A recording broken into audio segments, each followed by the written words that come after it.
காஞ்சிபுரம் மாநகராட்சியில் 23வது வார்டு நேதாஜி நகர் பகுதியில் வாழ்கின்ற இந்து ஆதி திராவிட மக்கள் கடந்த 100 ஆண்டுகளுக்கு மேலாக அங்கே வசித்து வருகிறார்கள். மாநகராட்சிக்கு உரிய வரி செலுத்தி இருக்கிறார்கள். அரசுக்கும் உரிய வரி செலுத்தப்பட்டிருக்கிறது. வாக்காளர் அடையாள அட்டை வைத்திருக்கிறார்கள். ஆதார் அட்டை உண்டு. மின்சார அட்டை வைத்திருக்கிறார்கள்.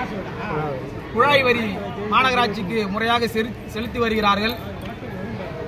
இத்தனை செலுத்தியும் இத்தனை இருந்தும் ஆனால் அந்த மக்களுக்கு பட்டா இல்லை. நேதாஜி நகரில் வசிக்கின்ற பாதி அளவு மக்களுக்கு பட்டா அளிக்கப்பட்டிருக்கிறது. மீதி பாதி இங்கே வந்திருக்கிற சுமார் 80 குடும்பங்களுக்கு பட்டா இல்லை. எனவே இவர்களுக்கு பட்டா வழங்க வேண்டும் என்று இன்று காஞ்சிபுரம் மாவட்ட ஆட்சியரை சந்தித்து விடுதலை சிறுத்தைகள் கட்சியின் சார்பில் மனு கொடுத்திருக்கிறோம். இந்த மனுவை மாவட்ட ஆட்சியர் அவர்கள் பரிசீலித்து உரிய நடவடிக்கை எடுப்பதாக சொல்லியிருக்கிறார்கள்.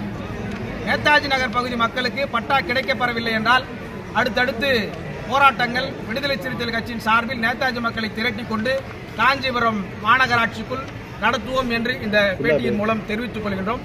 ஆட்சியர் அவர்கள் உரிய நடவடிக்கை எடுப்பதாகவும் எங்களுக்கு உறுதியளித்திருக்கிறார். நன்றி.